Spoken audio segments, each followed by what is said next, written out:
We live in a new age, and it's time for us to upgrade our tinfoil hats. Operation Tinfoil is a freedom-focused small business and trusted sponsor of this show. Their super comfortable new line of beanies and baseball caps will not only crown your skull in style, but each of these dome defenders is lined with a silver mesh that blocks up to 99% of EMF radiation from cell phone towers, Wi-Fi, Bluetooth, and yes, even 5G. We don't know what EMF radiation does to the brain long term, but neither do they, so don't be their guinea pig and don't wait around to find out. Get your stylish tinfoil hat of the future today at gettinfoil.com. Use the promo code SYSTEM for $10 off your order. Again, that's gettinfoil.com. Use the promo code SYSTEM for $10 off your order. Today's show is sponsored by libertarian conspiratorial fantasy author Jack Casey. Whether you're looking for a 3-book fantasy sci-fi epic of love, death, and dystopian civil war like the Royal Green series, or just looking for a quick, dark, comedic, cultural commentary tale about a transsexual slayer of COVID regime vampires, like his latest book, WVW, Jack Casey Books will keep you adequately entertained and pondering the universe to your weird little heart's content. He's the Ayn Rand meets Stephanie Meyer meets somebody who actually writes entertaining books with his own unique little downer-esque flair. Find out more about Jack Casey Books at the aptly named jackcaseybooks.com. Once again, that is jackcaseybooks.com.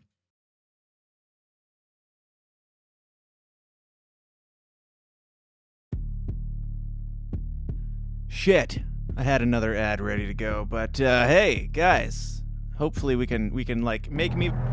Listen, all of these things that I'm gonna be used and abused and all of these things, first of all, I'm armed, so nobody's fucking abusing anything on me.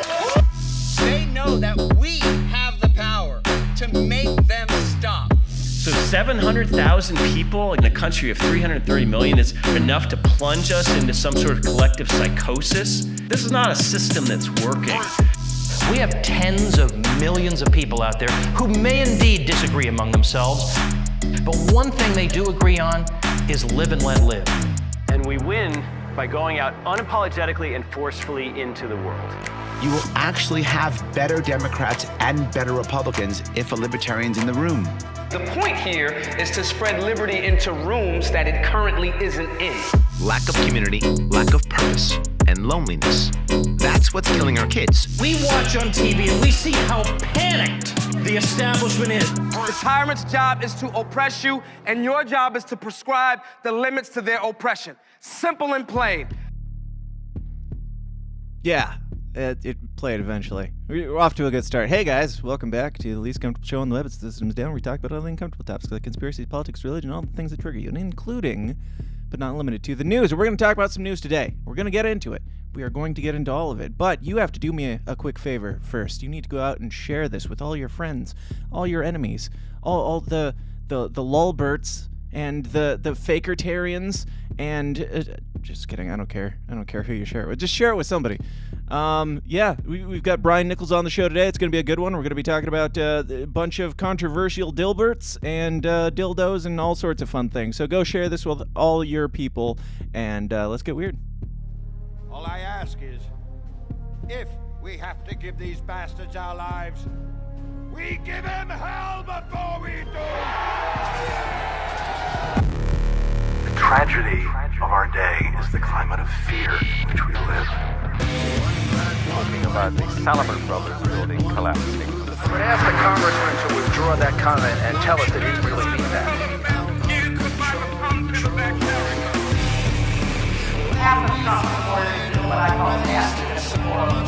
I don't know what I said. I did not have sexual relations with that woman. The Bible commands that certain people be put to death. Thieves or possesses weapons of mass destruction. 9/11 attacks were carried out by Al-Qaeda. Handle the truth. I remember that with that smoke. We are still here. We have to say yes to social justice.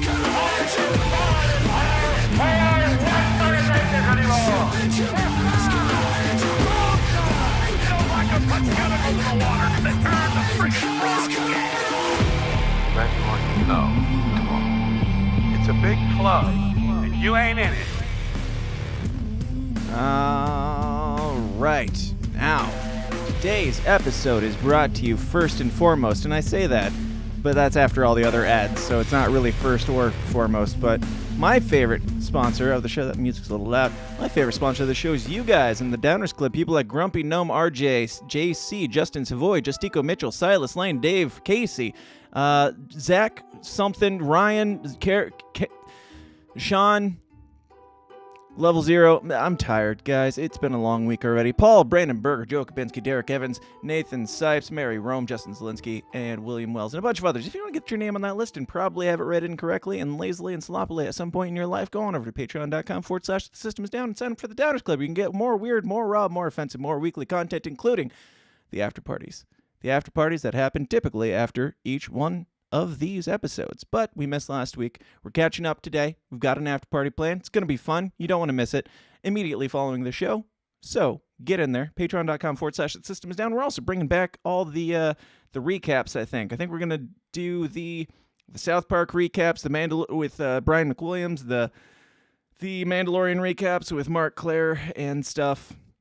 I've made this intro too long already, but I do have to point out that I'm speaking next weekend at the Libertarian Party of North Carolina. If you are going to be there, please come and say hello and find out just how awkward I am in real life. It's just the same as it is on the internet, but probably even less boisterous about it.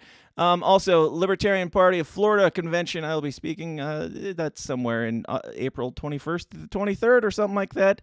And last but not least, Pork Fest.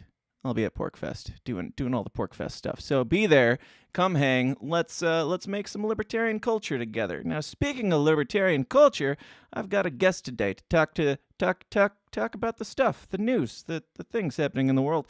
He is the only from the aptly named Brian Nichols show. It is the one and only Brian Nichols. Brian, what's up? How is it going, sir? How are you? It's going good, man. 70 degrees on March 1st. I'll take it. Where do you live again? Indiana. Nice. I mean, we're at like 50s or so over here in Illinois. We're neighbors. And yeah, I'm not complaining. 50s are great compared to like the negative 14 that we had like a month ago. So yeah, I'm from upstate New York originally, and I'm used to those negative 40 winters. And yeah, no, I'm hard past that now. So I'm enjoying the 70 degrees. If this is global warming, bring it on. Yeah. Now, Brian, I know of you, and I've seen you on some things, and we've talked on the internet. This is the first time we've ever spoken, like face to face, and glad to meet you, glad to have you. I'm not gonna lie, I don't know that much about you. So tell me, and or I could be the good podcast host and be like, tell the fine folks at home who don't know about you everything about you, and I know all these things, but let them know because they're dumb. Sure, I got you. No, so I guess a little bit about me. I am the libertarian sales guy. So I try to help us in the liberty movement effectively sell our ideas to your average people. So instead of winning arguments, we're trying to win converts by meeting people where they're at on the issues they care about. So every week I have 5 episodes per week.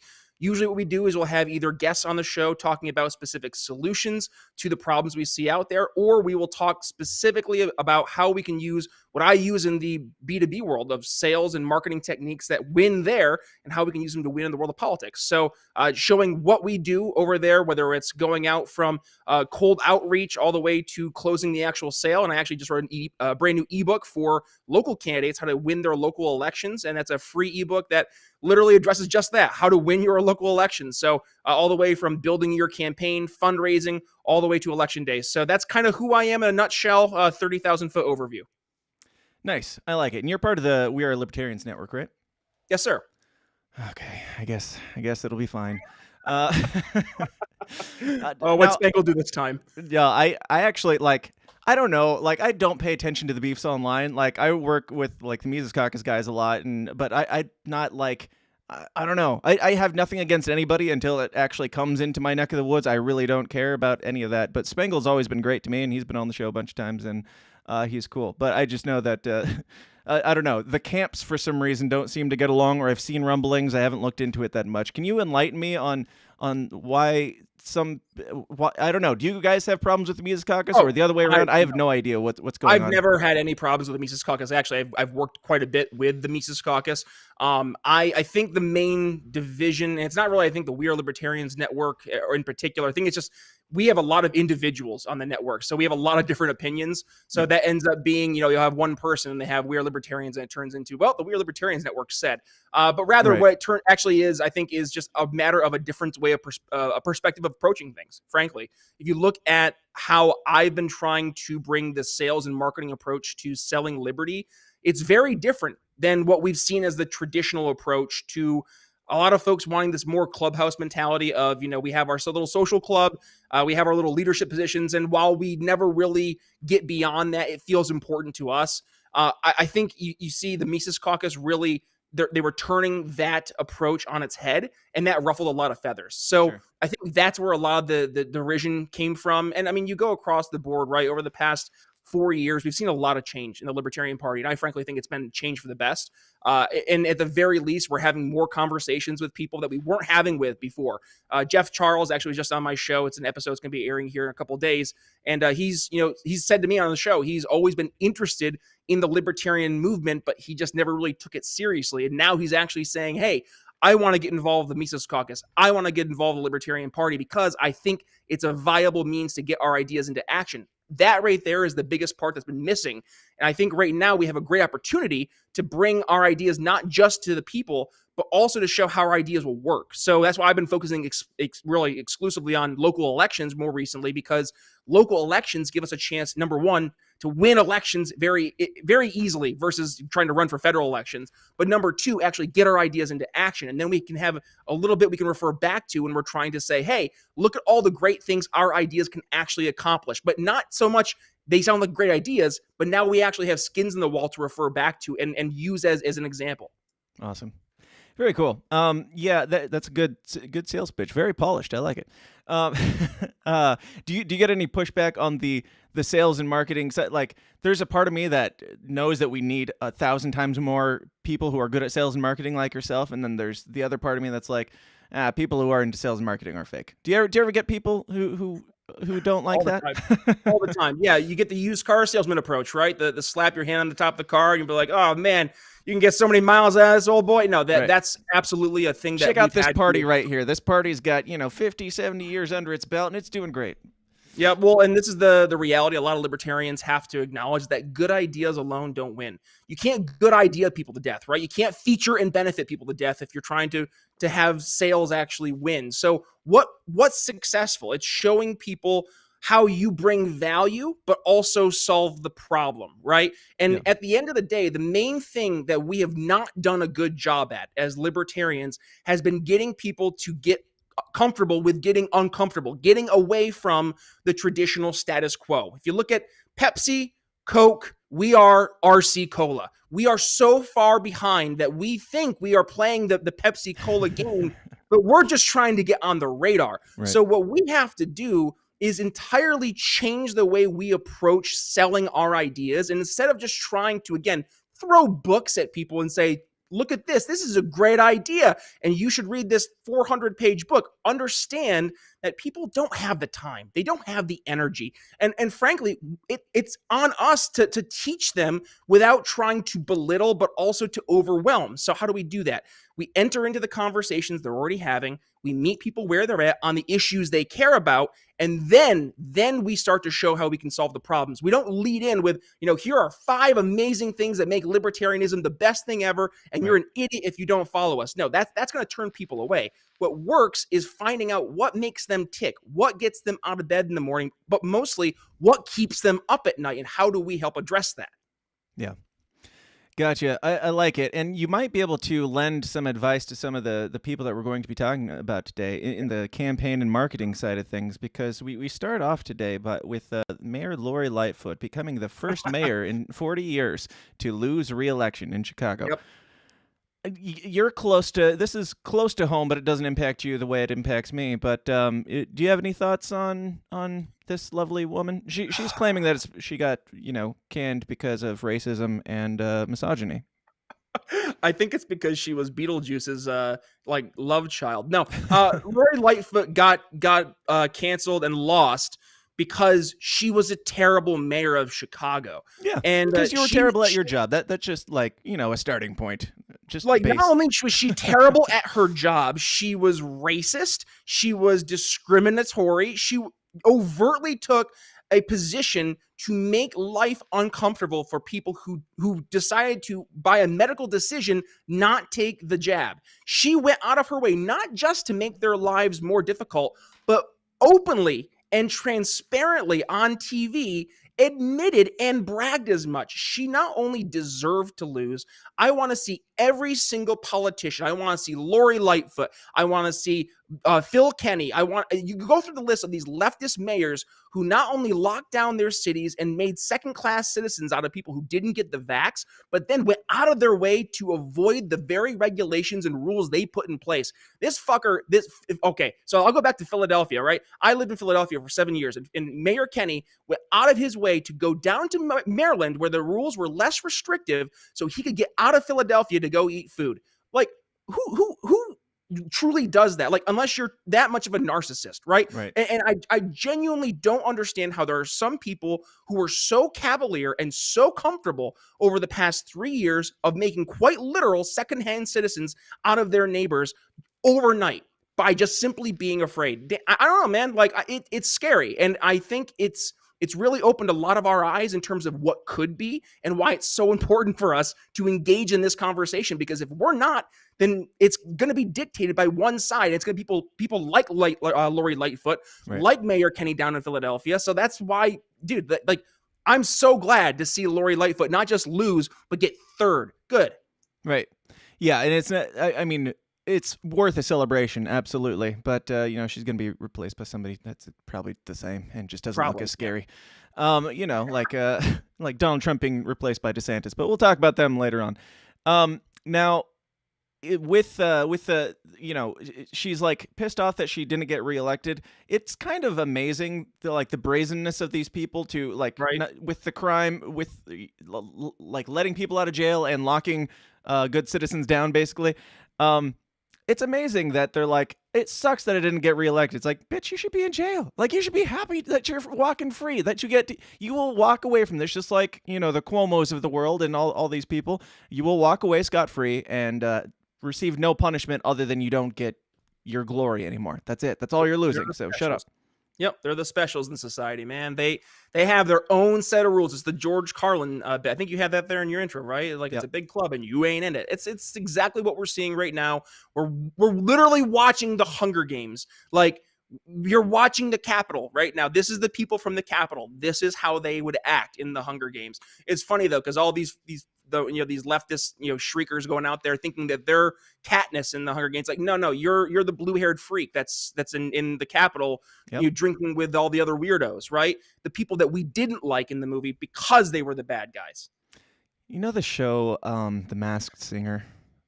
I know of it. I've never understood it, though. Well, I mean, it's just like elitists dancing around in these big flamboyant costumes, and you're not supposed to know who they are, and they sing, and then you got to guess who they are. They're all famous people, right? They're every single one of them, and like my kids like it sometimes. They don't love it, so we don't watch it that often. But every time it's on, I'm just like, you're literally watching the entertainment for the Hunger Games. Like, this is such a freaking circle jerk between elitist pedophiles, but.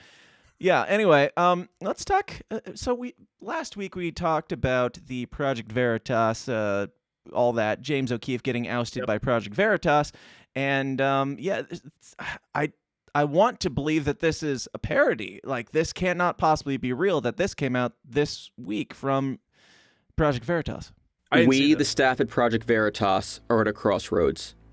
High-level disputes between our leader and founder, James O'Keefe, and the volunteer board of directors who are responsible for oversight of the nonprofit have resulted in James no longer being here. James is not only the founder of Project Veritas, but the creative visionary of our mission. This devastated us and the audience we exist for. James hasn't resigned, nor was he fired. These events confuse and they hurt us, leaving all of us in a state of limbo. So we have a choice to make. We want James back, but we have a duty to our generous supporters, to all of you, and to our journalistic integrity. To break record stories which impact our culture, and most importantly, the future of our country. So you get it. It's like 2 minutes and 40 seconds of this sappy, like, hey, we've been doing everything that we can. We don't understand what happened. We're very devastated by the choice that we made to fire this guy, but we didn't fire him, and he didn't quit. And I don't know. I haven't followed this that closely. Yeah, this was from Project Veritas's account. I thought this was a parody. I did too at first. Holy shit! Oh God. Okay. So, wow. So yeah, since you haven't seen it, maybe we'll watch a little bit more. We'll watch like the ending. Here we go. Mission alive for as long as we are able. We have investigations underway and stories to release. Our reporters are in the field. As James has always told us, content is king. Our visionary may not be with us right now, but the Project Veritas mission is vital. We will produce stories and break news until a day may come when we can't. Until then, we will keep this mission going for our country, for the truth, and for James. We know the world is watching and that some are hoping that we fail. We need you to know that as the Project Veritas team, we don't want to see a Project Veritas without James O'Keefe. Due to decisions made outside of our control, it's possible we may never earn back the trust of this audience. But we owe it to all of you to try. Dude, they lost like how many followers? Bleeding. Yeah, they were hemorrhaging. Like, I bet that, because wasn't there a list of people who had, like, they'd gone through and actually signed off on saying, like, oh, James did all these terrible things? I don't. Yeah, I mean, there was... James O'Keefe on his way out gave this long speech that was saying, like, you know, there's this video of this and that, and like talking about the sandwich incident, and I don't know, there's so much bizarre shit, and yeah, like this is even more confusing now, other than just please stop, you know, please stop leaving, please stop. We love James. We're here to work out his mission as we fire him, but we didn't fire him. But have you noticed, like, there's so many weird things that have been happening in conservative ink? Like, you have this, you have the whole Crowder, Ben Shapiro, Daily Wire thing. Like, Dave not showing up for this show today. I mean, I know, what the where hell? does I it was end? looking forward to hanging out. I know, it's getting weird. Like, but no, seriously, like that's, and then you had the whole Eliza Blue thing that went down. Like, all of this just seems like it's been happening way too frequently in the past very short amount of time to not be more than a coincidence. It just feels like there has been someone or something out there sowing seeds of, you know, discontent throughout the movement, just to try and make it so the greater, whatever you want to call the conservative, libertarian, liberty movement, populist movement, just so we're not as effective. That's what it feels like, at least. Yeah. Yeah, and I'm probably more of a conspiracy-minded individual than you are, but I try to look at things from all sides, and there's a part of me that's like, yeah, this seems really shady and sus, that like every single one of the big names that you can think of, I was going to say except for Glenn Beck, but he was involved in the Elijah Schaffer thing. Like everything, every single person you can think of is like on the hook right now for something in the conservative commentator movement. And as strange as it, like, there's a part of me that's like, well, it's an off season and Republicans are kind of like shitting the bed and like we have nothing to be mad about. I mean, they have things to be mad about, certainly, but at some point maybe you just get tired of talking about COVID and Ukraine and BLM on and like often and on every single fucking day. Maybe they're just bored. I don't know. I'm trying to give benefit of the doubt, but it does, my brain does tend toward, yeah, something's going on here for sure. Well, at one point, you got to kind of just like take a step back and say, like, how many things have to happen and how many coincidences do there have to be for it to stop suddenly just being not a coincidence, right? And I don't think that's necessarily conspiracy theory minded as so much as it is critical thinking, right? Like the past 3 years, this is the part that's driven me really crazy, is that people I thought were more like, how do I say it? Just smart. I just thought we're intelligent people, right? That could use critical thinking. You had more faith in humanity back then. I genuinely did. Like, and people that I was close with, I'm like, I know that you're a smart person, but apparently that doesn't, like, that intelligence doesn't translate into intuition. And you could see this blind demand in needing people to adhere to the narrative. And if you didn't, you weren't just like wrong, you were a bad person. Right. And to see so many people who I thought were genuinely like intelligent, common sense people to just Borg up and fall in line was fucking scary, dude. And it made me really have to take a step back and reevaluate things. It's primarily the reason I moved out of Philadelphia, because I saw how terrible things were getting and how weird people were getting, people who weren't traditionally weird folk, and moved out to Indiana just to make sure I was getting out of that environment. And I mean, I think right now I've made the best decision I've ever made, because I'm seeing how this stuff is still perpetuating, especially in these really blue areas.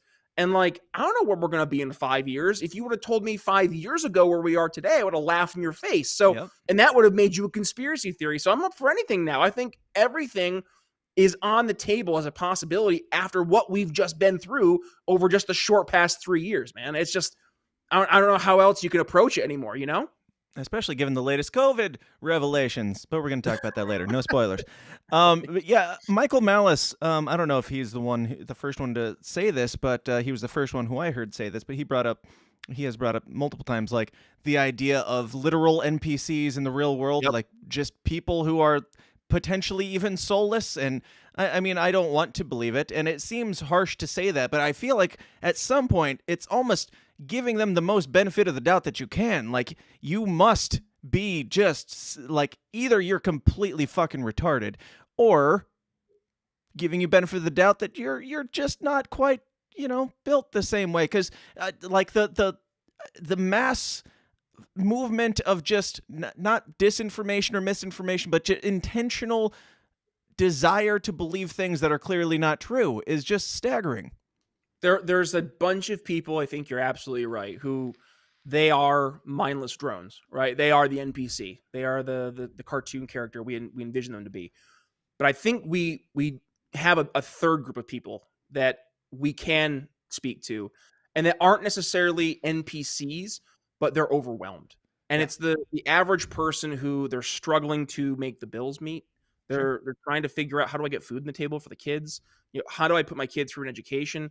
And all these little things, like the mortgage is going to be due. That is a good point. I have to remind myself that normal people aren't as obsessed with this stuff as I am, and that makes me the crazy person, actually.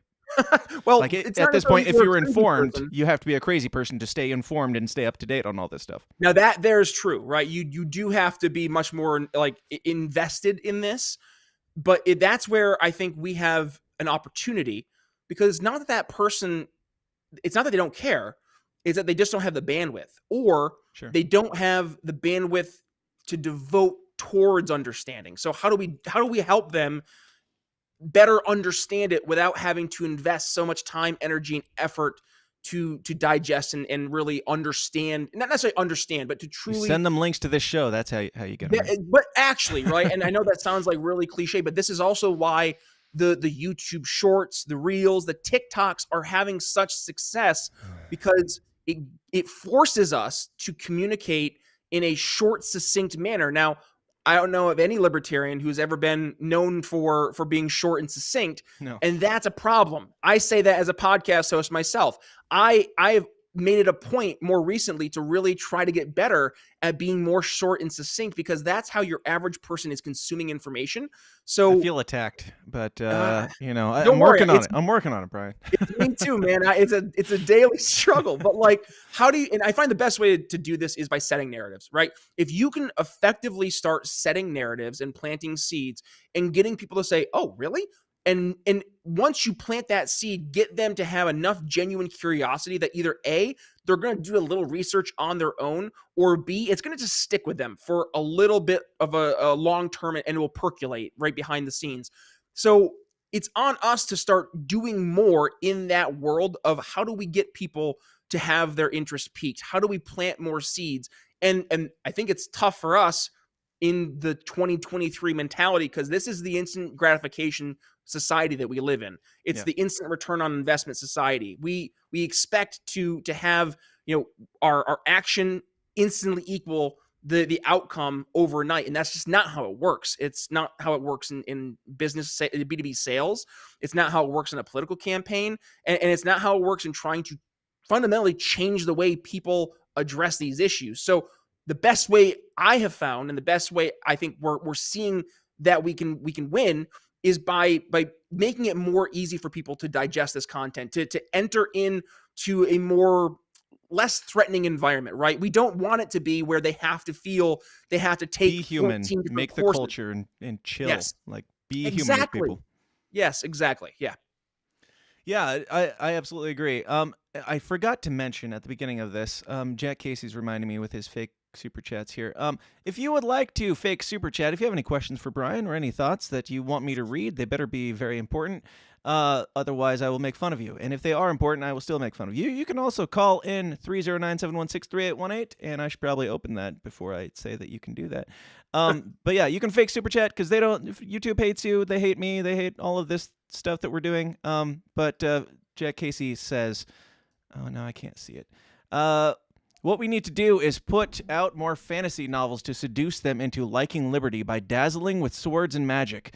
Then they might read a 400-page book. He's right. He's right. And Jack Casey's got these little like pamphlets for fantasy retards here. WVW. Check them out at jackcaseybooks.com. Yeah, changing the culture. There you go, one step at a time. That's right. Now, I do. I don't spend a lot of time on this next one, but I do have to point out whenever I'm right. I have to, because I said it was probably 4 or 5 months ago when the Sam Brinton fellow who was working on Biden's shit, when he got caught stealing the luggage, I was like, that's probably just where he's getting all of his attire. He probably didn't even set out to be non-binary or whatever he claims to be. He's probably just like, that looks nice, I'll wear that, and that's me now. You can look back, check the tape, it's there, I said it, and now here we are in 2023. My name is, that's a name that I'm not even going to try to read. Good on you for your name, but she's a fashion designer based in Houston, Texas, and she lost her bag in 2018 in DCA. Recently, she heard on the news that luggage, that Sam Brinton luggage issue. Surprisingly, I found his images for my cause. I love that, like, she points this out, and each time she puts like a crying, like a happy, teary-eyed face, like she's like honored that this man is like sporting her shit. Like she has a sense of humor about it, at least, which I think is great. But she's like posting these images of her, like the shit that she designed. Like, you can't make this shit up. Come on, like. He's wearing, in images that she found online, the same outfits that she designed and had in her luggage, including there's one here that has like the jewelry. That's something that she has a picture of her wearing somewhere, but whatever. You get the point. There's this one. Yep, and it looks way better on her, I would say, than it does on him. But, who am I to judge? I don't know. You got any thought? You can judge. It's okay. You can judge. Yeah, absolutely. Especially from a non-binary kleptomaniac. The non-binary isn't the thing that I take the most issue with. It's the kleptomania that sparked, apparently, his non-binaryism. You got any thoughts on this, Brian? I'm really surprised that Matt Damon has fallen so low. I mean, what was the last thing you saw Matt Damon in? Other than a burqa. And apparently red lipstick too. No, but in all seriousness, and this goes back to the joke I casually toss out there. But no, seriously, we have a responsibility to call out insanity when we see it. And I think, when you start to see that people get put into positions of power exclusively for their oddities, like, who are we as a society when that's what we're allowing? And I know we have a story we're going to talk about later in the after hours, but like, we have gotten so removed from taking responsibility for how our society functions. Mm-hmm. And it's so apparent in the public spaces because people have completely neglected any responsibility and almost have gotten to the point of like over apathy for the implications of anything beyond their immediate control. And sometimes even beyond that, like they will ignore the things that are in their immediate control and still defer because they don't want to take the responsibility for whatever it may be, whether it's a fear of the consequence or a genuine a feeling that what they're doing doesn't matter. And I don't know which is worse for our society, genuinely. Yeah, I there's certainly a lack of purpose, meaning, value for humanity, human life, all these things. But speaking of lack of value for human life, let's talk about Jeb Bush for a second. Exclamation point. Jeb. There he is. Hey, Jeb. Oh, man. Now, Brian, were you a Trump guy at all? I was actually a Rand Paul guy. Okay. Yeah. For like 3 minutes before he dropped out in February 2015 or 16. I was too. Where'd you go from there? Where did I go from there? I was actually never Trump, I think. And then I hated myself looking back. Oh, Brian tweets from like 2015 make me cringe. Sure. But hey, I'm firmly in the camp of the Joe Rogan. You change entirely as a person every 7 years. So I was a different person. That's a different version of Brian. But no, I understood the appeal of Trump. I understood why people liked Trump. I didn't trust Trump, and a lot of the things I didn't trust him on, he validated. But there were things that I didn't trust him on that he actually surprised me with. So I think I look at Trump very much as a mixed bag, and I was definitely more impressed with his presidency than I thought at all going into the election. I thought he was a Democrat in Republican clothing and that he was just going to be another New York City liberal. And I mean, there were certain areas that he was, which, okay, fair, but he also did a really good job with Supreme Court justices by and large. He did a really good job with regards to helping reel back a lot of regulation with regards to, oh my gosh, I just had the exact example in my head that just like flew away. I'll get back to you on that, but a lot with the tax cuts as well. Now there are other areas though that he did not do so hot, right? Increasing our federal spending. Why the hell was John Bolton even near the White House talking foreign policy? So, I mean, there's a lot of hot and cold with Donald Trump. I think, Fauci? Again, the existence of Fauci? Yes. Trump, those big, beautiful vaccines, his favorite thing. The vaccines, how did I even forget that? That's probably the worst thing from his presidency. And I still think it's easily the biggest baggage he has going into 2024 is that he not only full-throatedly endorsed these vaccines, but like he to this day champions them as a success. Not only were they not a success in doing what they said they were going to do, but now he is indisputable that there is negative ramifications coming from these vaccines that were completely known about but not discussed. And that right there is going to be a huge thorn in his side. And frankly, it should be talked about across the board because this is like one of the biggest crimes perpetuated on human society. It's awful. Absolutely. Well said. Couldn't have said it better. And we'll talk about it more later. I just brought Trump up just because I needed to play for you all my favorite, so far, my favorite and the funniest ad that I have ever seen in support, from my perspective, in support of Donald Trump. Is pretty remarkable. And he hasn't declared yet. Many in the is pretty remarkable. And he hasn't declared yet. Many in the Republican Party hope he soon will. Is this Ron DeSantis' opportunity to run for higher office? I think it is. He's been a really effective governor. He's young. I think we're on the verge of a generational change in our politics. I kind of hope so. I think it's time for a more forward-leaning, future-oriented conversation in our politics as well. Which has made him, should he choose to Now, run for president, the point being, Jeb Bush came out and endorsed Ron DeSantis, not technically endorsed, but spoke in favor in this clip for Ron DeSantis for president, even though Ron DeSantis hasn't even officially announced that he's running, I don't think. And to me, like, I say it as a joke that this is a this should be a boost for Donald Trump, but I'm not really joking. Like this, if I had support for Ron DeSantis, this does give me legitimately less interest in supporting Ron. Like, what is Ron DeSantis doing wrong, so abysmally wrong, that made Jeb Bush go, hey, I feel like this guy needs my endorsement?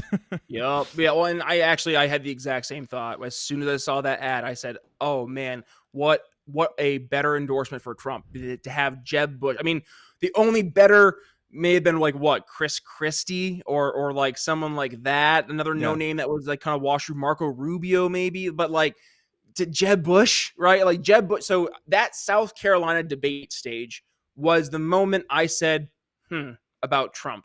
when he was able to call out the Bush dynasty to their faces in like prime establishment GOP territory. I was like, oh, maybe this is something.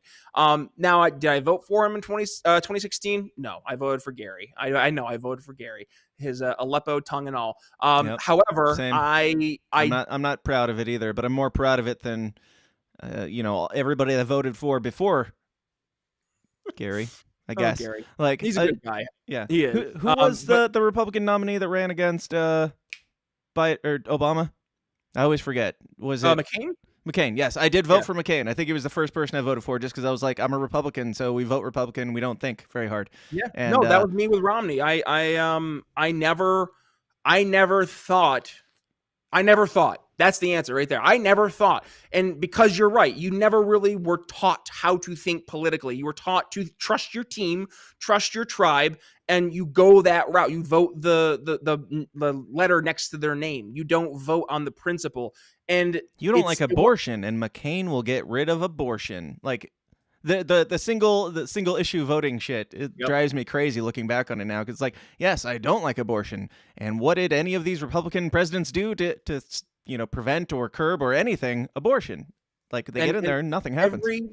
Every sales pitch that was promoted by the Republican Party over the past 12-ish years, we'll say, excluding Trump, we'll remove Trump because he was the anomaly. But the Romneys, the McCains, the Bushes, it has consistently been the Michael Malice, progressivism driving the speed limit approach to politics. And it's exhausting because everything that you would hear from a Republican candidate was what you were hearing from the Democratic candidate 4 short years earlier. And I think you go to where we are today, and what were we having debates in 2020? It was, Joe Biden leading with a hyper progressive agenda, and basically having the Trump team having to play defense basically from an Obama position in 2008, right? So it's obvious. We've gotten to the point that the goalposts have perpetually shifted further and further to the left. And that was brought on entirely by the squishiness of the Republican candidates, because instead of setting narratives and being bold in what they actually believe and then doing something about it, they were constantly responding to narratives, constantly backpedaling, constantly trying to explain away or actually ing themselves. We're not racist. We're not racist. We promise.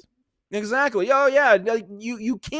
You cannot explain away what you believe to people who vehemently hate you, because they're not your target market. What you need to do is go out, set what you believe as your main narrative, and lead and confidently lead towards the niche of folks out there who are open to your message. If you're ignoring them, then it's on you. Like it's not that the people aren't open to our message. It's that we're not speaking what they need to hear to resonate with our message. Yeah. It's not like our ideas are just so perfect that everybody should jump on board, because if that was the case, then everybody should inherently be a libertarian, and that's obviously not the case. I mean, our ideas are perfect, just not our marketing ideas or our ability, our means of speaking to people like not autistic robots that love economics more than anyone big challenge. Should. Yeah, it is. We have our cross to bear in the Libertarian Party. But Grumpy Gnome says, fake super chat, Biden wants to raise the debt ceiling again. And to that I say, is that even news at this point? Is that even, can anybody pretend like they're even a little bit? Does the debt ceiling why do we even have a debt ceiling if all we do is raise it every single time?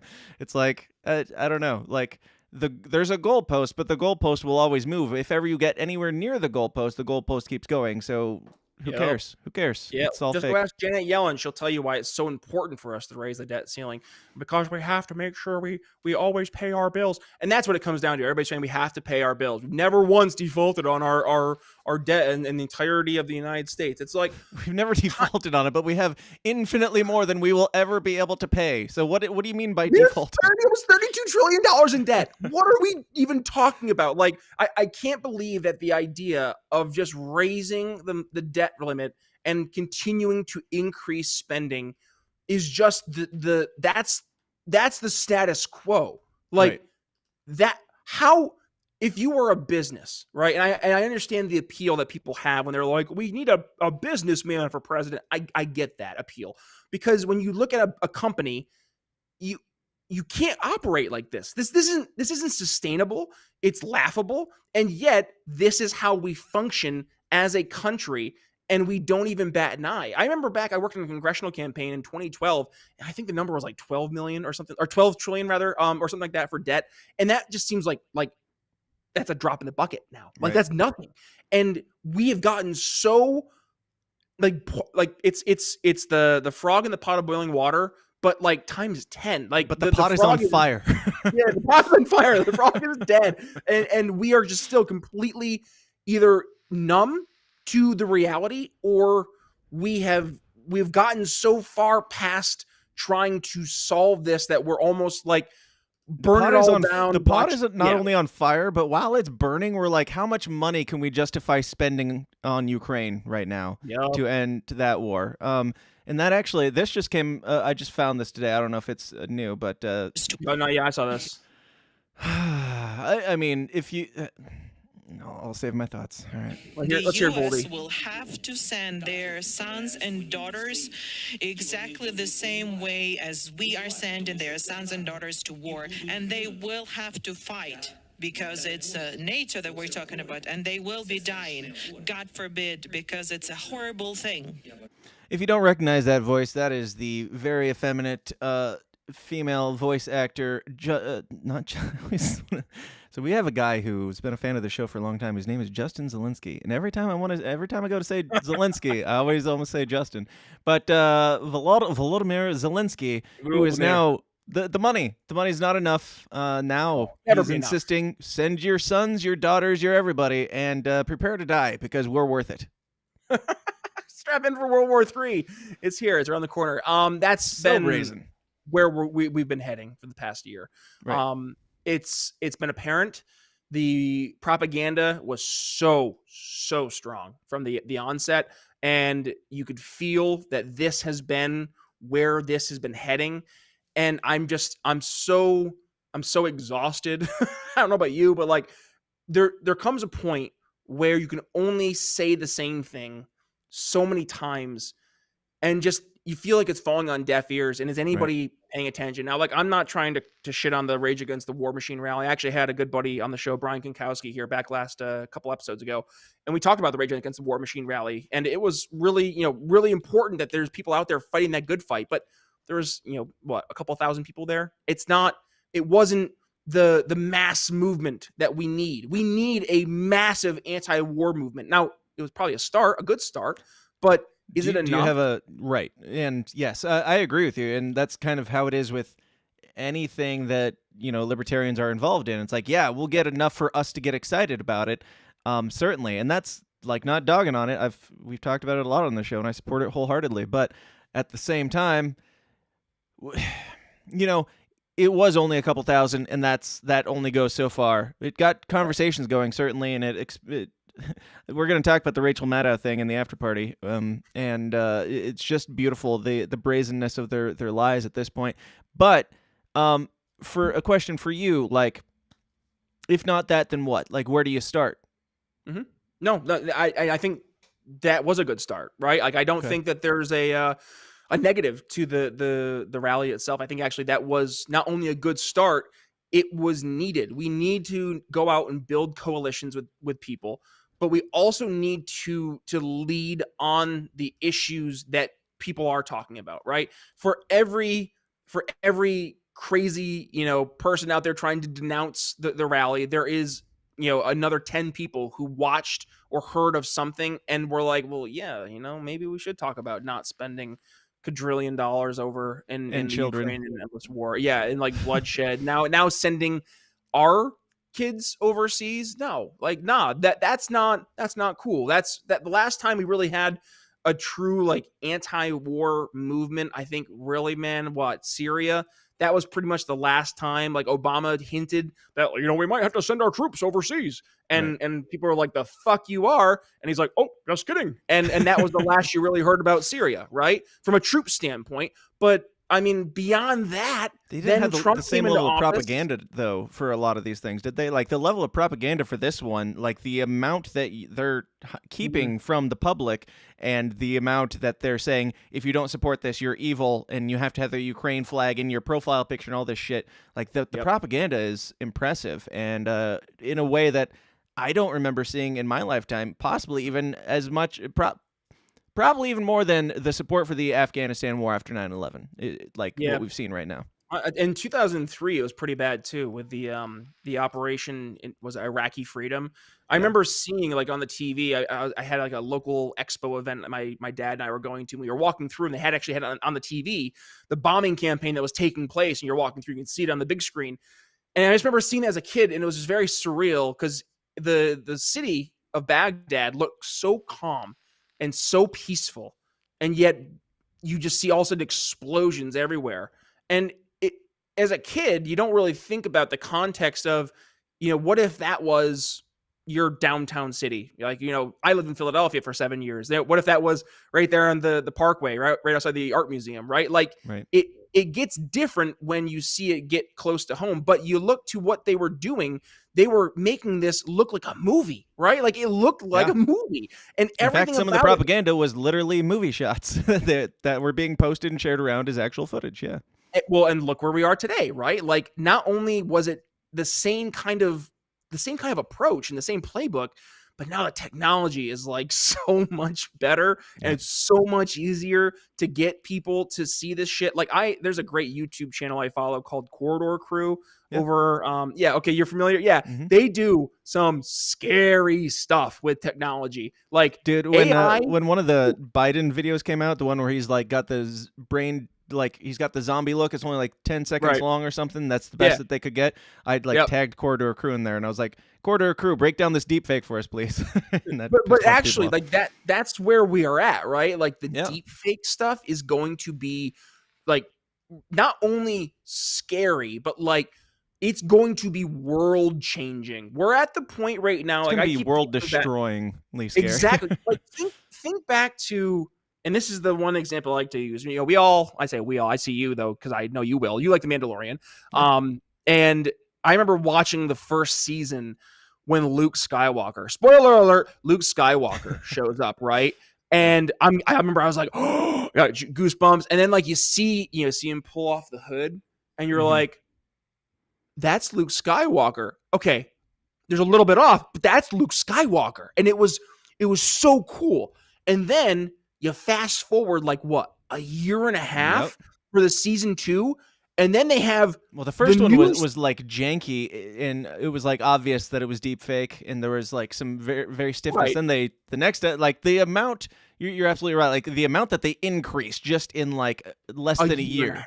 And like, where are we going to be in 2025? Where are we going to be in 2030? Like, this stuff is increased. Now, I know that there is a rate that it will slow down. I forget the term, but like the exponential growth will slow down in terms of technological advancement because of the processing power.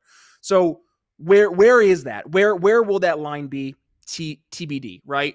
But in the meantime of how fast we have been advancing and how quickly we have seen the technology not just change and advance, but become accessible, right? This is where the democratization of the technology is going to be, like, to your point, like world shattering. It's going to completely change the game, because now the manipulation tools that were traditionally only exclusively available to the media entities in the corporate world, now all of a sudden Bob in San Diego in his basement can do the exact same thing, if not better, than a Hollywood studio.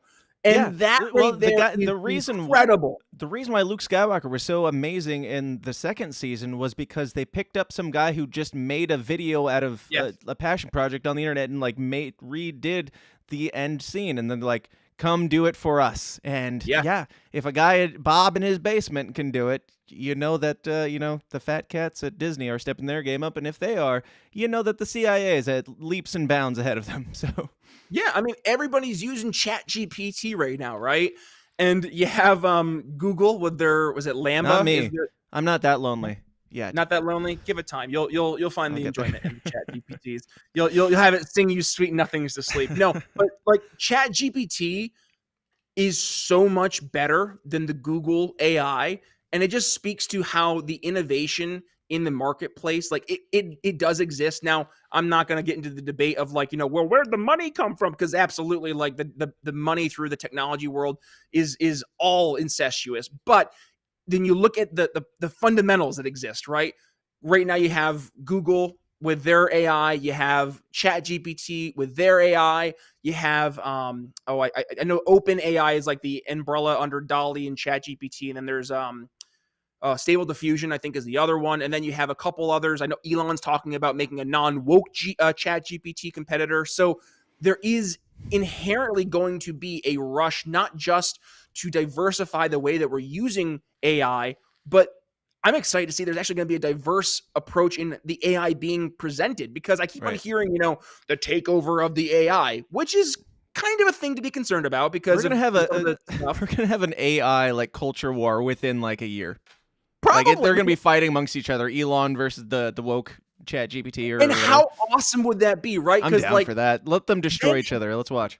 Absolutely. Like, let them go to town on each other. And not only that, but that will help us in avoiding this like dystopian worst case scenario, because as long as the AI will have something to compete with in terms of other AI, it should, in theory, keep the democratization going. And that's the thing about technology, right? Like, you go back to the 1900s, every single milkman was terrified at the idea of the invention of the refrigerator. So like, what are we doing when we're fighting so hard against the technology for the fear of the unknown? As a sales guy, the fear of the unknown is something I get excited about, because I see opportunity in the unknown. I see not only opportunity, but a chance for us to make something great. And I don't think a lot of people are in that mindset yet. But as things continue to go quicker and quicker, we have to stay at that pace too, because we're going to get left behind otherwise. And I think, if we can get more people on board with us, we'll have more success across the board, because if we can use the technology, then we're not going to be limited by the traditional factors that were holding us back before. Agreed. And I wonder, like, when the milkman went away, when that became obsolete, I bet a bunch of like husbands were like, good, thank God, I can't compete with that guy. And then Instagram came out and fucked that all up. Anyway, we're going to take a hard alt-right over and talk about Scott Adams and Dilbert. But first, let's talk about Asteros. Today's episode is sponsored by Asteros Cybersecurity Services. These days, organizations of all sizes are targets for cyber criminals, disgruntled employees, or even nation-state attackers. Asteros performs cybersecurity services, providing expert guidance to help organizations defend against threats and protect their data. Asteros specializes in penetration testing, where they perform ethical hacking on networks, web apps, or organizations as a whole, to simulate what an attacker would do and plug the discovered holes before anyone malicious finds and exploits them. Asteros also specializes in vulnerability management, security awareness training, phishing simulations, cloud security audits, compliance readiness assessments, and much more. As technology expands, it becomes easier and easier to run a business, but if your security is not growing along with your company, then you're going to run into problems. If you don't personally have a company of your own, definitely pass this information along to someone who does, because for a limited time, Asteros is offering companies an attack surface audit completely free. Let Asteros discover potential entry points to your network and how susceptible your company or organization is to cyber attacks. To learn more and to take advantage of this essential offer, just go to asteros.com/free. That's Asteros, ASTEROS.com/free. And we are back with Brian Nichols. Brian, how's your minute break? It was nice, actually. It's funny. That's my day job, is cybersecurity. So I couldn't escape my day job. Nice. Pen testing, vulnerability scans, endpoint security. Oh yeah. Is it legit? Does this company sound legit? Should I be allowing them to sponsor my show? Everything you said was all legit. So as long as they can back it up. I have no idea what I said. I just said the thing. I'm like, oh, I know these words. And I'm like, oh, that's why I know these words. It's my day job. Nice. Now, Brian, I know you don't have all the time today, and this was supposed to go shorter than it's going, and we still haven't even touched on the two main topics, but we do have to talk about Dilbert. Yeah. It was funny. I was, while all this stuff was going on, I was cleaning up my basement the other night just randomly as the Scott Adams stuff was going down, and I found this a thing that I completely forgot that I ever owned, and I don't know why I ever owned it. I was never like a big Dilbert stan or anything, but I have this. This will show my age. A CD booklet where you put your CDs in it, and it's a Dilbert wrap, and it's pretty sweet. It's like got neon colors on black and stuff. It's not. I meant to bring it and totally forgot, but. For those that aren't familiar, Scott Adams is the creator of the famous newspaper cartoon Dilbert, and he got into some trouble. People are acting like this is an accident, like he got canceled by accident, but Brian, I don't want to like break down the entire thing. I want to get your thoughts first, because I imagine we probably agree on some things, but I've done some digging and have my thoughts as well. But what's your take on the Dilbert scenario? Well, actually, I should say, to be kind to my guest, so you don't have to actually do the heavy lifting here. Dude got canceled, quote unquote, because he said that there was this Rasmussen poll that came out that said, asked the question, is it okay to be white? And like 27% said no, and another 20-something% said I don't know, and then like 50% said yes. And so there's a lot to discuss here, and this is exactly the point that he was trying to make, is to have people have this conversation. So I think it'd be good to have this conversation. But what's your overall take on the thing? Two things can be true at once in this situation. Oh, I forgot to point out. He said, "Get the hell away from black people. Get the fuck away from black people." Yeah, that's the part to start. That's the real story, or at least what we're going. So this is the first true thing. He was overtly racist in what he said. Yeah. But number two, had the script been flipped, it would have been completely ignored. Both of those things are true and can be true at the same time, and in this case are absolutely true at the same time, and to your point, exactly what he was trying to get across. And I think this conversation, to what he was hoping for, is a conversation that unfortunately I was praying we would never have to have back when I was in college, because I thought up until then everything from a racial standpoint was going pretty good up until 2014, when Obama decided to make everything about race. Particularly, this all kind of started with the hands up, don't shoot narrative that was actually completely fabricated with the Michael Brown story.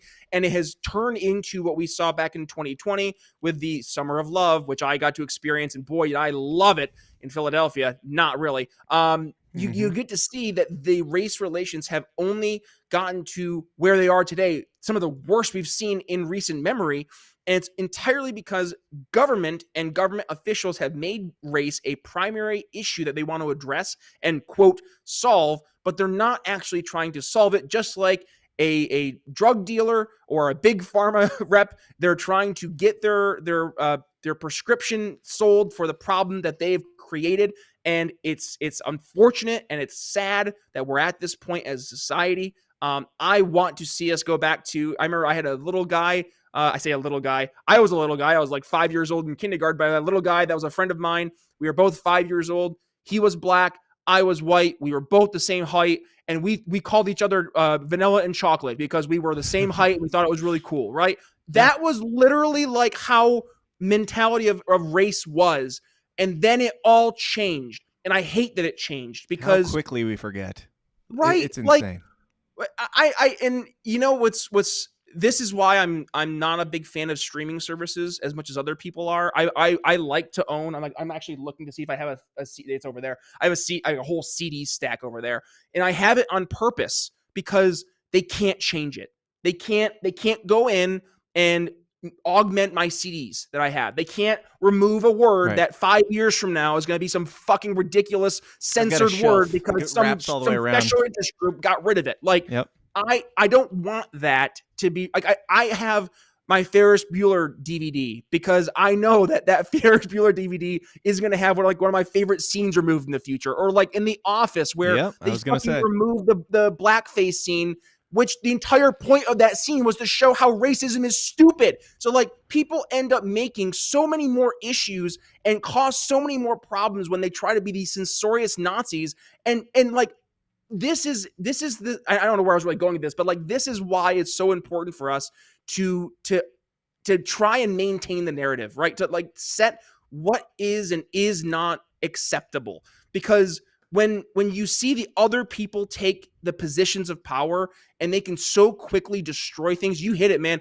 How fast? Like not even 10 years. Yeah. And our entire progress that we have made as a country since the 60s is completely shattered. And it's fucking depressing. It's upsetting because I know, we all know if we are old enough that it wasn't like this. And it doesn't have to be like this.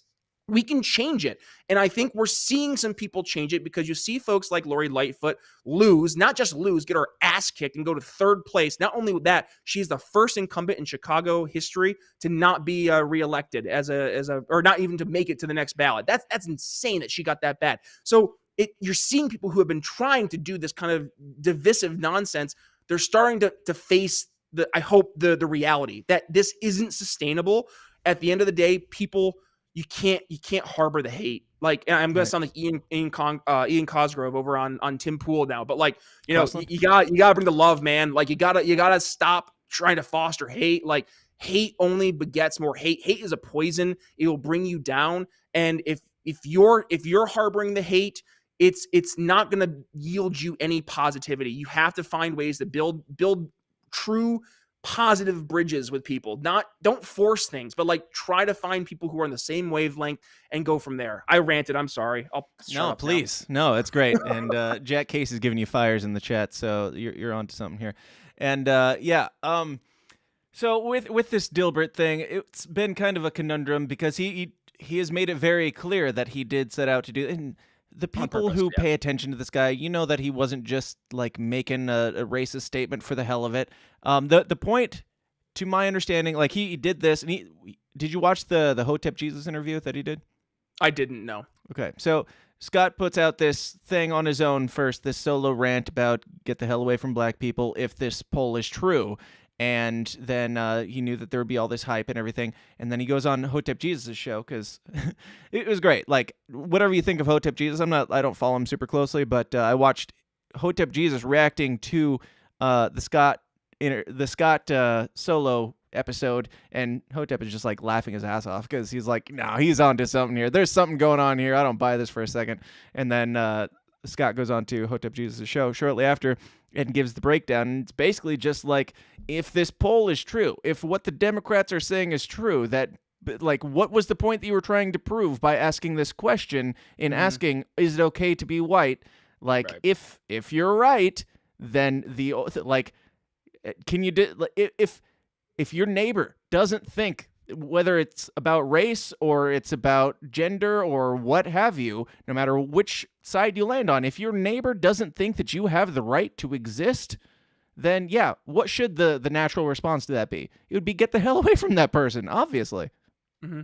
Yeah, no, and I think that goes to the point I made earlier. Like the two things in this case can absolutely be true at the same time. And that I think that's why I want us to switch the mentality so badly. Yeah. Like, I hate the fact that both of those things are true at the same time. I hate the fact that he has to make this point, and unfortunately, the point is an overtly racist point because, to his point, the inverse, not only the question was an overtly racist question, like the poll is an overtly racist poll. Yes, and this speaks to like why I'm just so exhausted, and I know everybody else is too. Like there was a lady. Man, this sucked. Like there was a lady. I was at the Kroger, and she was at like one of those self checkouts, and I watched her go through like 6 cards, and it actually made me like a little sad.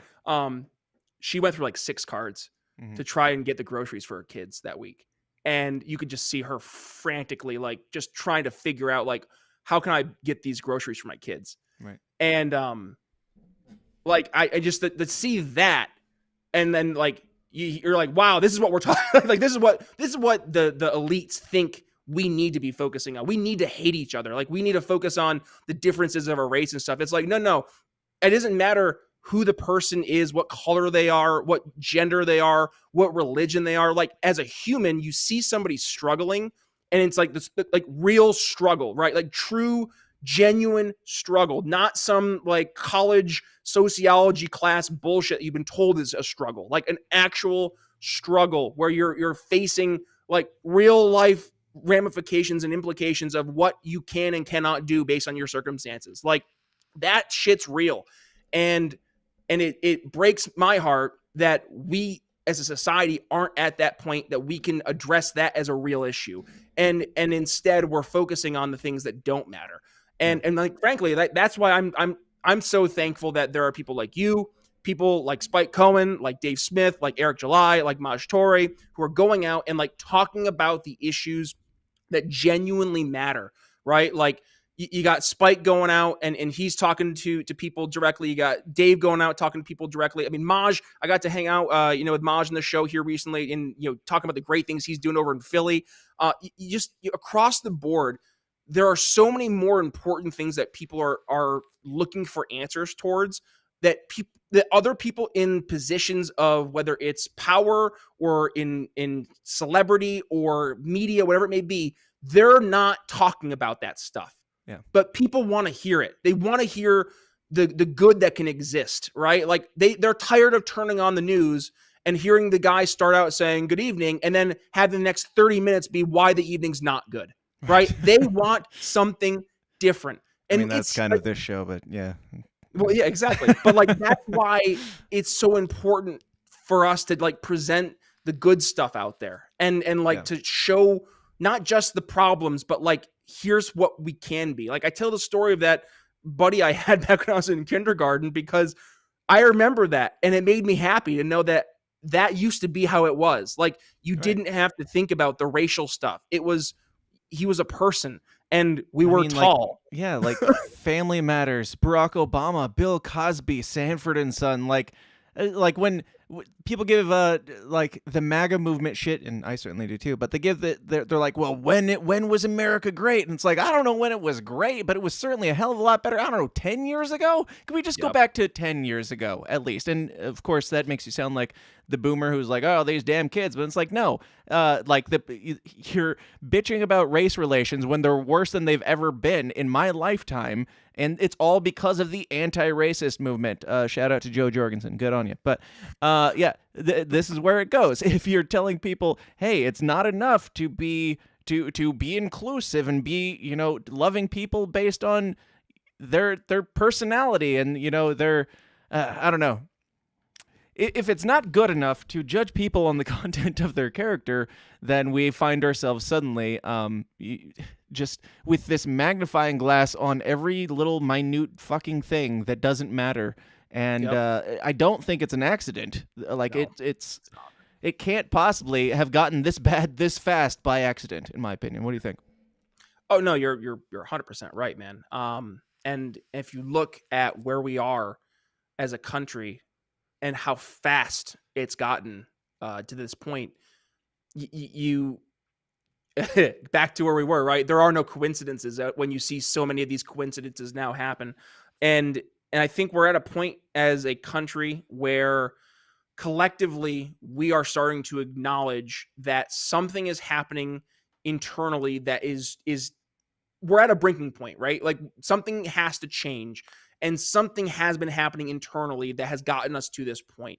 Yeah. And as you start to kind of trace the trail backwards, more people are starting to see that it's the same people consistently throughout history. And it's really it's frustrating, I guess, for me, and I'm sure it is for a lot of the audience as well, because we see it and it's so obvious, right? Like, we can see, like, it almost feels common sense at some certain point. But your average person has been raised to trust government. They've been raised and taught and educated and indoctrinated to look to those individuals in government and in positions of power, not with skepticism, but with irreverence, and to look at them as people that we should be not just like listening to, but like blindly following in many cases. Like, I'm not an expert. They are. I should listen to them. Right. And I think COVID really helped break that on so many different levels, whether it was public health, it was the education in sectors. It was, I mean, government itself, your local politicians in many instances where you thought, oh, they're decent, right? And then you realize that they were a little petty tyrant just waiting for an opportunity. It exposed, or at best a complicit like spineless weasel that will abuse their power just because they're asked to. Yes, exactly. And that right there, I think, speaks to, I mean, I've had so many people on my show who they say to me, they're like, I wasn't politically active until COVID. I had Dr. Jen Vandewater on my show. She works for the wellness company.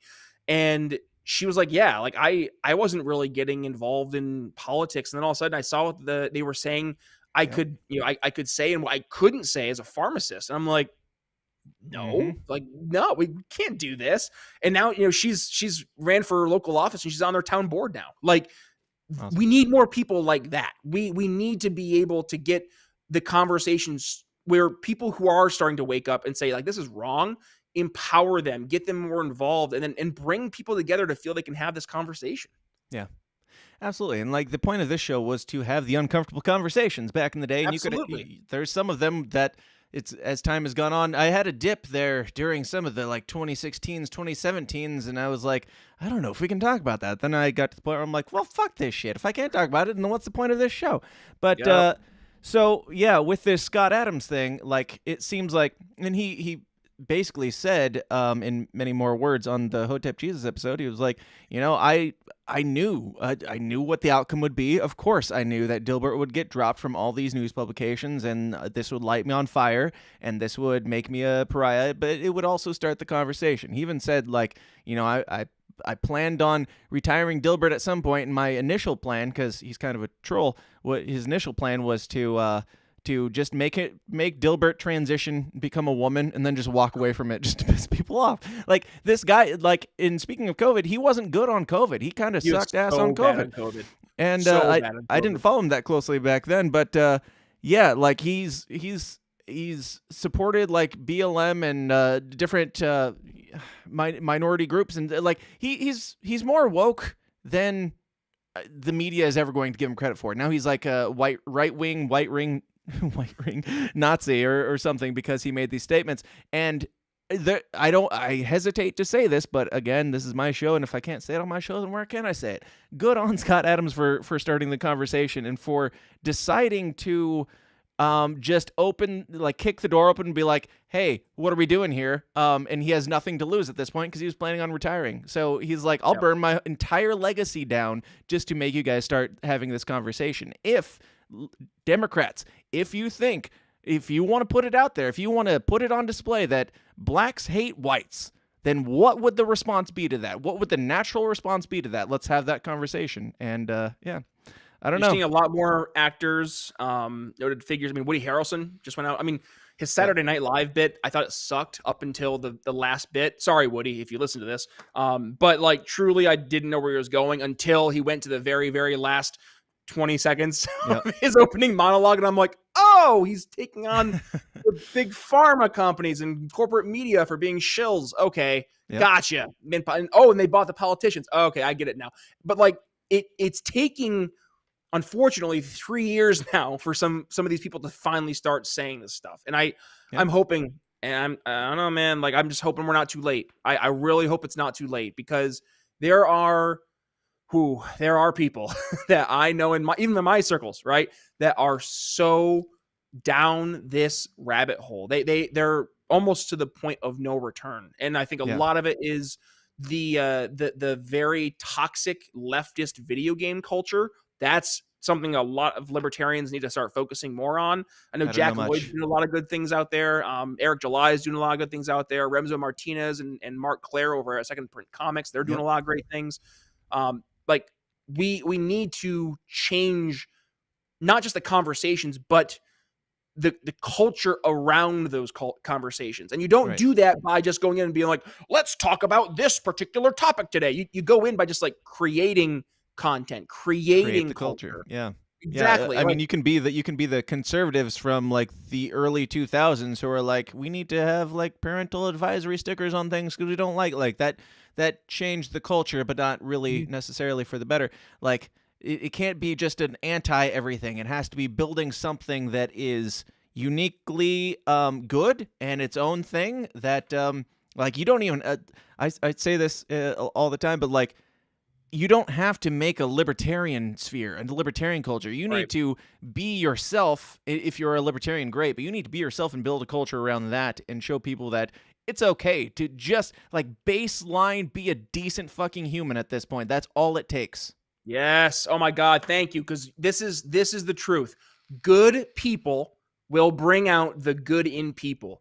Let me say it again. Good people bring out the good in people. So it's imperative that we surround ourselves with good people. Like this is basic algebra. Now I am a product of public education, but I can do this basic math. And like that is the fundamental I believe the most is that we as a greater liberty movement have the best opportunity when we go out and we start talking about the morals and the values that we bring to the table and frankly living by those values. We don't have to tell people how good our ideas are, how good our values are, if they're the ones seeing us live them in the way we act every single day. If we live by our values, they'll just get it by seeing how we interact with other folks, how we go out, engage in our community, support our community, and help others. Like just be the change you wish to see in the world. It sounds so dorky and cliche, but like at the end of the day, that's what it comes down to, is just being different.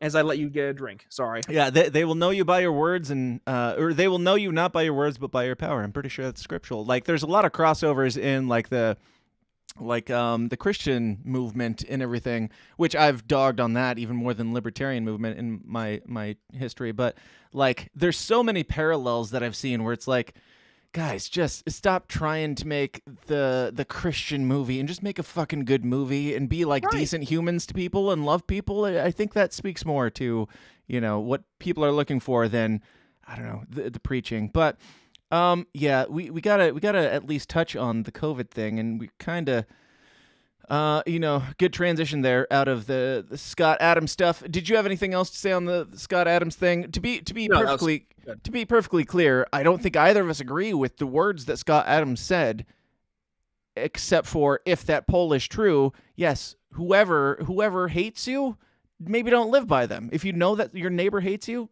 I would recommend not living by them. And to be also clear, I don't think I know that Scott Adams also doesn't agree with the words that he was saying, other than if that poll is accurate, which, as we know, Rasmussen polls aren't known to be trustworthy. So it's probably not true. And if it is true, then, know your neighbors and get to know them and, show them the difference first. And if that doesn't work, leave, I guess.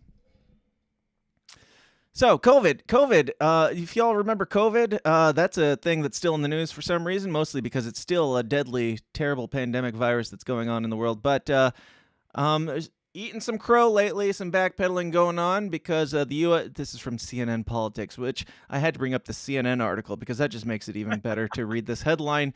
U.S. Energy Department assesses COVID-19 likely resulted from...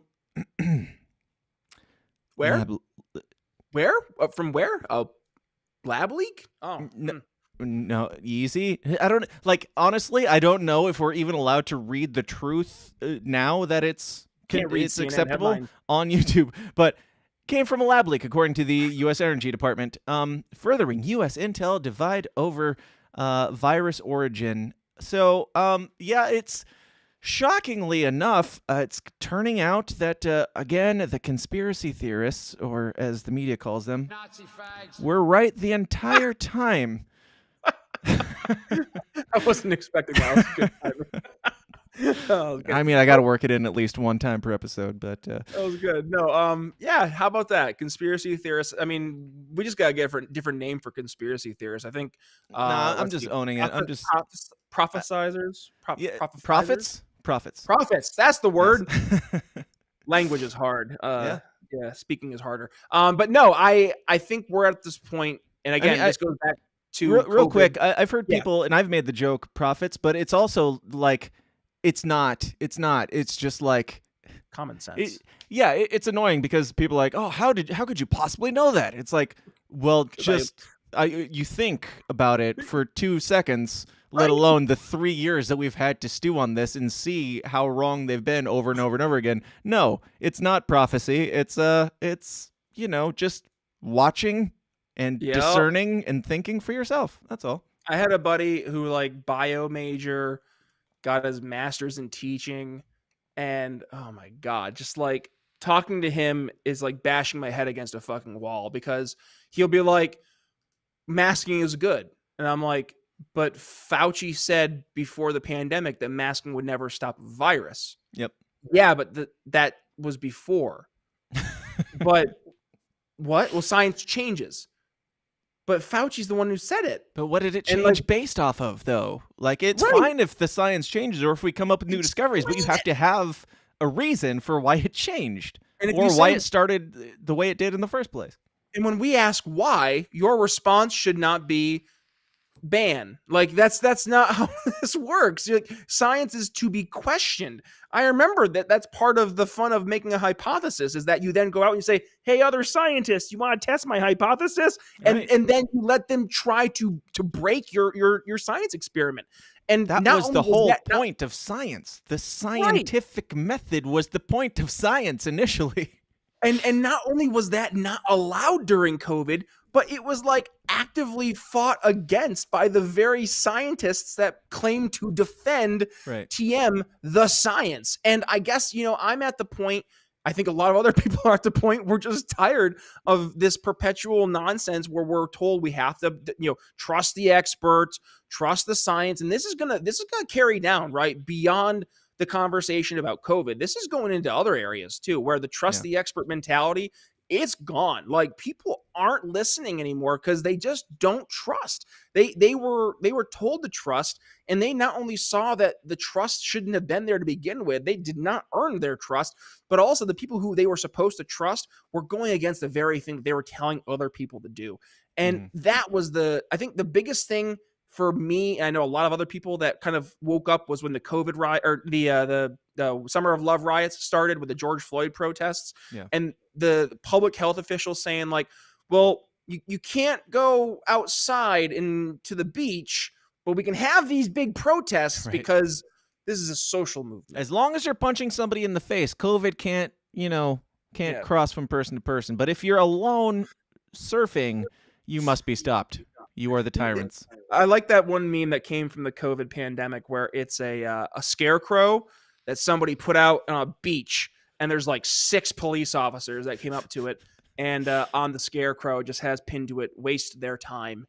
Was it real? Yes. Was it real or just a meme? I hope it was real. I thought it was real. If not, I got bamboozled by the fake news, but I thought it was real. That's fine. It's a good meme either way. Yeah, we'll pretend it's real. The news media pretends so much is real. We'll pretend that a meme is real, okay? That's They right. pretended they had weapons of mass destruction in Iraq. So we'll go with a meme. Now, with this new development of proving the conspiracy theorists right again, like that to me, as ridiculous as it is, it's like that's always a white pill to me. When the media has to come out and be like, hey, you know that thing that we demonized you for saying for 3 to 4 or however many years? I don't know. I've lost track of time. Actually, and they don't even acknowledge the fact that the thing that they're saying now is completely contrary to the 250 articles that they wrote. I'm sure you can still find them all on their website. Dude, they will justify away. They'll be like, well, here's what changed over the past 3 years. Right. And they will find anything to cover their asses to explain away how the science has changed, or it's the Sam Harris approach, right?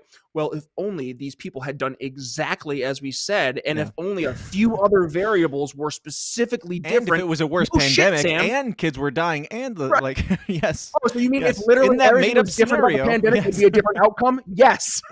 Of course, Sam. Of Absolutely. Course that makes sense. If the world was a different place, we'd be living in a different world. Good job, Sam Harris. Good big brain. Good. And he makes lots of monies from reasons. Yeah. Yep. Ridiculous. It's true. And in addition, more silver lining. I don't know. I mean, we talked earlier about the NPC thing, and it's like, I feel like at some point people got to wake up. It's got to get to a point where it's so ridiculous they can't possibly believe it. Now we have just a heart attack one. Talking about, I don't know if we need to play it, but you're familiar with it, and we're going long on time. But basically, this individual makes the claim that the reason, they're talking about the heart attacks in ages like 22 to 35 or something like that. Which is totally normal, by the way. Don't ever ask questions. But if it wasn't normal, right, here's why. Right, it was totally normal, but now it's not normal. Now that it's not normal and people are starting to realize it's not normal, we got to figure out why it's not normal. Let me play just the end of this. Deaths have become more common. So at the beginning, they're just talking about how they Across become all age groups since the more start of the common, and this isn't going to let me scroll. Virus pandemic. Stop! But a recent study found that young I agree to people your are cookies. Leave me alone. most at risk in this case, according to. It's likely to take 30%. So they were not protected with people, go. were less capturing the fact that they might. And do we know why why younger people might be more at risk, or? We don't know for sure, and in fact, these death certificates are probably not even capturing the fact that they might have had COVID. They're really just saying, did you die from a heart attack or not? What we do know, however, is that younger people were less likely to protect themselves against COVID than older people, less likely to mask, less likely to take other mitigation measures, and they were also farther back in line to get vaccinated. So they were not protected with vaccination until later in the pandemic. Those might have been a factor here. The only reason why ages 25 to 44, the more fit and less likely to suffer the consequences of COVID, the only possible reason that we can think of why they might be dropping dead of heart attacks is because they didn't mask enough and they didn't get vaxxed enough. Hey, it's Dan. not enough that you believe. It's not enough that you disbelieve the truth. You have to believe the lie wholeheartedly, and we will push the exact opposite and invert everything. It's fucking Satanism, man. I'm Hey, done. Dan, did you? Now this is a personal question, but did you get the jab? Fuck no. You Okay, take me good, for good. an idiot? Jeez. No, I didn't either. That's what I'm asking. And here's the thing: have you had a heart attack? I don't remember my 25 to 44 age time. No, I've not had a heart attack to my knowledge. No heart but attacks? No myocarditis? No, No- in fact, no there's nobody that I inflammation? know who of that age group. That No blood clots? None of my peers had heart attacks to my knowledge. No No, blood yeah. clots. No, and I'm Yeah, not. it's funny, I'm me not either. physically fit either. I haven't stepped foot on too many sports fields. But maybe that's what's causing it. Climate change is also a possibility. Maybe they didn't mask enough in the heat. I don't know. Science. Well, the other thing, because I don't know if you saw this, but now granted, I go to the gym, I lift and stuff, so I'm pretty fit. Oh, cool. But I know Cool. I'm one of those Just gotta- guys, but like there was also I don't know if you saw I've this. never been on sports fields, and you're like, well, I lift. I actually go to the gym daily. No, but I don't know if you saw this. I think it was an ABC host, or maybe it was CBS. I could be wrong. But this lady, female CBS host, I forget what if it was a local channel, or if it was a larger channel, but regardless, she's on TV and she's like, "Oh, you may have noticed I've been out for a few weeks." Comes to find out, this lady who runs like 7 miles a day in her early 30s, she just happens to get a heart issue, and lo and behold, she gets diagnosed with myocarditis. Now, I mean, the only thing, she said it could be from anything, right? It could be from, like she got a bug or a virus, and it just happened, right? The virus gave her the myocarditis. It could not be the thing that she got, and then she got a booster and then another booster. It couldn't be that, right? Yeah. It can't be that. And this is the part that I'm hearing more. I know I keep on referring back to the average person, but that's who actually matters. It's not the Politico out there. It's not all of us who are in our little bubbles on Twitter and Facebook and you name the social media, but like it's the person who they're just kind of like, they'll look at their phone and be like, that doesn't make sense. And Right. that right there, they're like, she had a heart attack and she had 4 shots. And they're saying that like, that can't be it. It's definitely not that. Right. But like that, and so it's many just, like, going back to what we talked about at the out. beginning, so many coincidences, man. Right. Like, it's impressive. All these things happening at the same time. Well, and it's just the blatant disregard for allowing any alternative ways of thinking. That just it boggles my mind. It's and not I think even it's alternative ways of thinking. It's disregard for common sense. Common sense, Like just yeah, you're right. obvious things that are happening. And it's like, you're a conspiracy theorist. Like, it makes my job easier in my job at making a career out of being a conspiracy theorist. It's gotten a lot easier as the mainstream narrative gets crazier and crazier to believe if you think for yourself at all, just at all. common sense Yep. things like, should we be sexualizing children? I don't particularly Probably think not. so. No. Should we, all get the same jab and assume that it'll have the same effects on everyone and can't possibly have any negative consequences? I tend to think that that's probably problematic, especially if we haven't tested it. But I'm a crazy person, so it is what it is. In a world this fucked up, I am proud to wear the mantle of conspiracy theorist, and I don't care what the CIA thinks about it. Amen, Dan. Amen. Brian, this has been fun. It's been fun. It has been fun. I hope my first interaction has not been one of disappointment. No, I think you might have changed some people's minds. I think they might have been unfamiliar with you and your work. I saw you on Timcast and thought that you were based on there, and I enjoyed it, certainly. I'm good friends with Remzo. He's, a brown white supremacist, but it is what it is. But, the We Are Libertarians guys, with all the spats, there's rumors that go around. I don't care which ones are true and which ones aren't. If you're down to hang, I'm down to hang. And I think a lot of people in the chats are seeing that you're a cool guy too. So if you have any final thoughts, are you down to hang for longer? I know we're over time. Yeah, I got like 20 minutes. You think we can hang out 20 more minutes? Let's do that. We'll jump over into the after party. But before we do, if you have any final thoughts and anything that you want to promote, anything you got going on, feel free.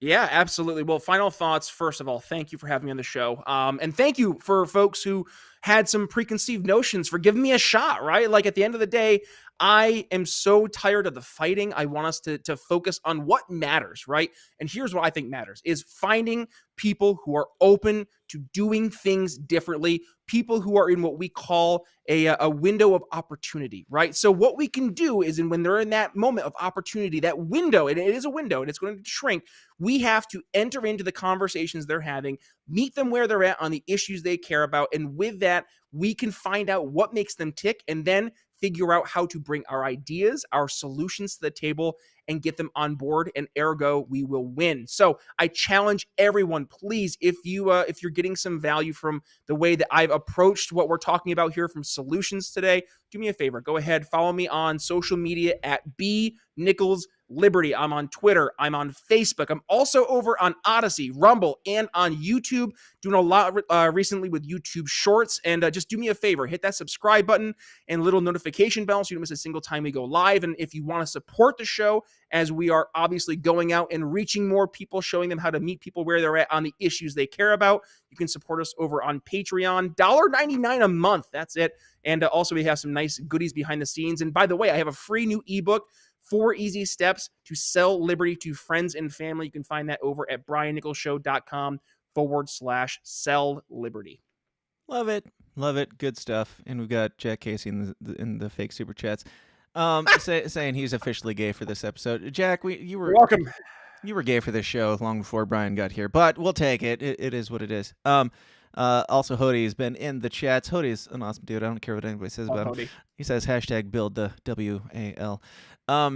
Yeah. Build it. Yeah. And quite frankly, to be honest, like I don't follow any of you guys super closely, but I'm friendly with all of you guys, and I've never run into any issues with any of you, like things that I might disagree on. But like I'm friends with the LP New Hampshire guys and the Mises Caucus guys, and they have spats and you guys and whatever. I'm just like, hey, if you're cool to me and we're down to hang, I don't care if you guys disagree with each other, and even if you're dicks to somebody else online.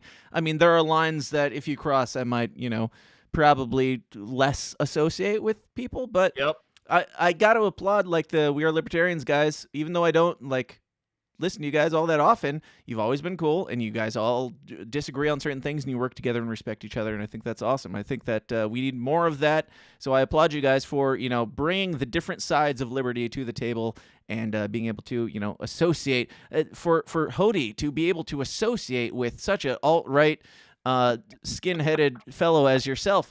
Yeah, it's nice. It's Cody's cool. a good guy. Oh, I forgot, by the way, you're in Illinois, and it made me think of it. I'm actually going to be doing 2 different trainings. One for Illinois. I'm doing the Libertarian Party of Illinois candidate training. We're going to be doing, it's on Saturday, the 5th, I think is the date. You can find tickets over at Eventbrite, so go sign up there if you want to learn how to win your local election. Or if you're in the great state of Indiana, this Saturday, I'm going to be down at the Libertarian Party of Indiana's state convention, and I'm holding a session, How to Win Your Local Election. So if folks want to go ahead and hang out there, I will see you at 8 a.m. on Saturday. Awesome. Brian, thank you so much for being here. It's been a pleasure and a blast. And hang on the line, and I'll be with you in just a second. To all of you in the chats and in the future and wherever you find yourself right now, thank you for watching, listening, whatever. If you're listening, go watch it. It's better. It's better to see Brian's beautiful face and my face. And I appreciate you guys very much. Yeah, have conversations with people that you disagree with. That was always the point of this show from the get-go. And, you know, I don't disagree with Brian on anything, so I'm not sure why I said that. But that is the way that we shape the culture. That's the way that we change things, is by having the conversation, by, dare I say it, doing things similar, but not quite what Scott Adams did. Good on him for having the balls to take that bullet, because I wouldn't. I wouldn't, and I don't. It feels gross, but he opened the door for the conversation, and, you know, I got to at least applaud him for making us talk about this thing, because we need to talk about these things more. Love people, love the people around you, love the people who aren't around you. Love people. Just be a decent human being and see how that goes. Just give it a shot. I'm not saying you have to commit to it for the rest of your miserable life, but just give it a shot every once in a while. Just be a decent human being. That'd be great. Libertarians, I'm mostly talking to you.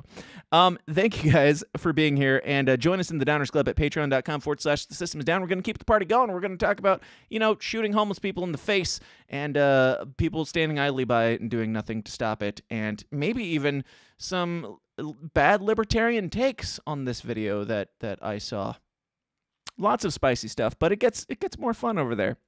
And you'll be supporting the show, and you'll be a part of it. You'll be a part of this cult, this family, this community that we are building here. So go patreon.com/The System Is Down, and we will see you all shortly. Until next time, whenever next time is, at the very least, it'll be next Wednesday. Question everything, stay uncomfortable, and I'll talk to you then. Peace out. Welcome to the system, everyone's a victim. Doesn't matter if you're black or white, it hates you all. Here is how the system, violence is a symptom. Fighting for what's right, but somehow everyone is wrong.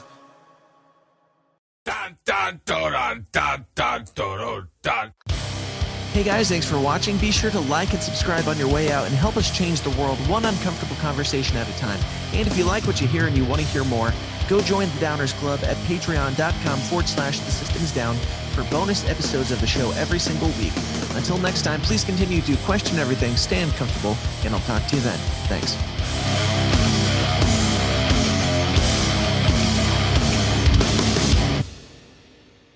This has been a Goulash Media production. GoulashMedia.net. This concludes our broadcast day. Click.